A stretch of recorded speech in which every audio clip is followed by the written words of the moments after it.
பிரியமானவர்களே, ஆண்டவரும் அருமையா இரட்சகரமாக இருக்கிற இயேசு கிறிஸ்துவின் இனிய நாமத்தினால நல்ல காலை பொழுதிலே உங்களை சந்திப்பதிலே நான் அதிகமாக மகிழ்ச்சி அடைகிறேன். இந்த நாள் முழுவதுமாக நீங்கள் செய்கிற எல்லா காரியத்திலேயும் கர்த்தர் உங்களுக்கு நன்மை செய்வாராக. அன்பானவர்களே, நம் ஆண்டவர் ஆகிய இயேசு கிறிஸ்து அவர் நன்மை செய்கிற தேவனாய் இருக்கிறார். யாரெல்லாம் அவரை நோக்கி கூப்பிடுகிறார்களோ அவர்களுக்கு கர்த்தர் நன்மை செய்கிற தேவனாய் இருக்கிறான்னு சொல்லி பரிசுத்த வேதம் சொல்லுகிறது.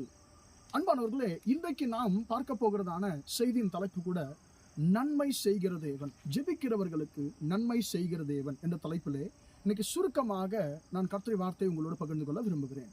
லூக்கா 18ஆம் அதிகாரத்திலே ஆண்டவராகிய இயேசு கிறிஸ்து சோர்ந்து போகாமல் ஜெபிக்க வேண்டும் என்பதை குறித்து ஒரு உவமையை, அதாவது ஒரு கதையை ஆண்டவராகிய இயேசு கிறிஸ்து சொல்லுகிறதை நாம் பார்க்கிறோம். அந்த கதையில ஒரு 2 பேர் இருக்கிறார்கள். முதலாவதாக ஒரு நியாயாதிபதி, இரண்டாவதாக அந்த பட்டணத்தில் இருந்ததான ஒரு ஏழை விதவை. அன்பானவர்களே, இந்த 2 பேர் மட்டும்தான் அங்க இருக்கிறாங்க. இப்ப என்ன நடக்குது? ஒரு ஊர்ல ஒருவன் நியாயாதிபதியா இருக்கிறான். அப்போ அவர் தான் என்ன செய்ய வேண்டும் என்று சொன்னாலும் ஜனங்கள் அந்த காலத்தில் அவரிடத்துல தான் போக வேண்டும்.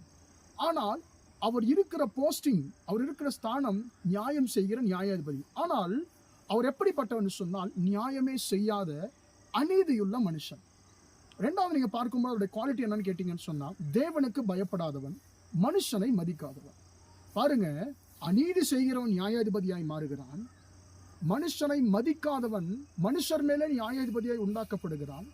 கடவுளுக்கு, கர்த்தருக்கு பயப்படாத ஒரு மனுஷன், தேவ பயம் இல்லாத ஒரு மனுஷன் அவன் நியாயாதிபதியாய் வருகிறான். இப்போ என்ன நடக்குது? இப்பேற்பட்ட சூழ்நிலையிலே அந்த ஊர்ல இருக்கக்கூடிய ஜனங்களுடைய சூழ்நிலை தான் மிகவும் பரிதாபமா இருக்கும். அந்த ஊர்ல ஒரு ஏழை விதவை இருக்கிறான். அவள் போய் இந்த மனுஷங்கிட்ட நியாயம் கேட்கிறான். எனக்கும் என்னுடைய எதிராளிக்கும் நீங்க இடை இருக்கக்கூடிய காரியத்துல எனக்கு நியாயம் செய்யுங்க என்று சொல்லி. அன்பானவர்களே, வசனம் சொல்லுது, அவன் அநேக நாட்களாய் இதை குறித்து மனதிலே எந்த ஒரு காரியத்தையும் யோசிக்கலையாம். வெகு நாள் வரைக்கும் அவனுக்கு மனசு இல்லாம இருந்துச்சான். ஆனால் கடைசியில் ஒரு நாள் யோசிக்கிறான். என்ன தெரியுமா யோசிக்கிறான்?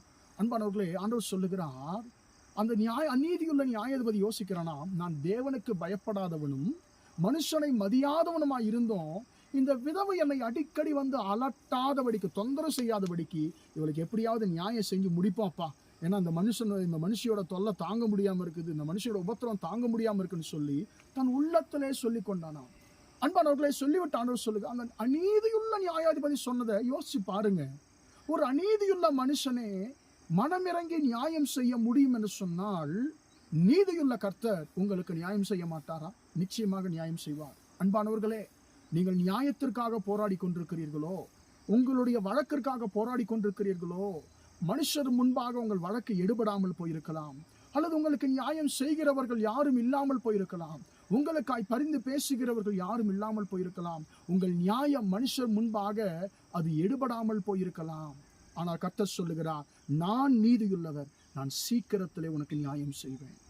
நான் அநீதியுள்ள ஒரு மனுஷனையே நியாயம் செய்ய வைக்க என்னால முடியும் என்று சொன்னால் நான் உனக்கு நியாயம் செய்ய மாட்டேனா? நிச்சயமாக உனக்கு நியாயம் செய்வேன்.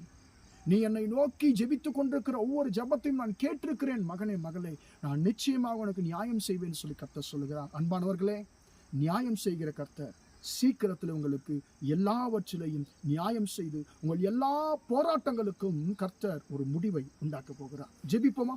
இரக்கமுள்ள தகப்பனே, உம்மை நன்றியோடு துதிக்கிறோம், ஸ்தோத்திரிக்கிறோம் ஐயா. ஆண்டவர், இப்பொழுதும் தகப்பனே, ஆண்டவரே, உம்மை நோக்கி பார்த்து கொண்டிருக்கிற ஒவ்வொரு கர்த்தனை கண் நோக்கி பாருங்க. ஆண்டவரே, தங்களுடைய நியாயத்திற்காக ஆண்டவரே இரவும் பகலும் உம்மை நோக்கி ஜெபித்துக் கொண்டிருக்கிற ஆண்டவரே, உம்முடைய பிள்ளைகள் மேலே ஆண்டவரே உம்முடைய ஆசீர்வதிக்கும் கரம் இறங்கட்டும் என்று சொல்லி ஜெபிக்கிறேன். ஆண்டவரே, அநீதியுள்ள மனுஷனே நியாயம் செய்யும் பொழுது, நீதி செய்யும் பொழுது, நீதியுள்ள எங்கள் கர்த்தர் நிச்சயமா எங்களுக்கு நியாயம் செய்ய வல்லவராக இருக்கிறீர். ஆண்டவரே, தங்கள் வழக்கு ஆண்டவர் மனுஷர் முன்பாக எடுபடவில்லை, தங்கள் நியாயம் எடுபடவில்லை என்று சொல்லி எங்களுக்கு நியாயம் செய்கிறவர்கள் யாரும் இல்லை என்று சொல்லி கலங்கி கொண்டிருக்கிற உங்களுடைய பிள்ளைகளை கண்ணோக்கி பார்ப்பீராக. நீதியின் தேவன் அவர்களுக்கு சீக்கிரத்தில் நியாயம் செய்யும்படியாக ஜெபிக்கிறேன். இயேசுவின் நாமத்தினாலே இந்த நாள் முழுவதுமாய் உங்களுடைய பிள்ளைகள் செய்கிற எல்லா காரியத்திலையும் உங்களுடைய கரம் கூட இருந்து ஜெயத்தை கொடுக்கட்டும் என்று இயேசுவின் நாமத்தில் ஒப்பு கொடுத்து ஜெபிக்கிறேன், ஜீவனுள்ள நல்ல பிதாவே. ஆமேன், ஆமேன். பிரியமானவர்களே, கர்த்தர் உங்களை ஆசீர்வதிப்பார். Praise the Lord, praise the Lord.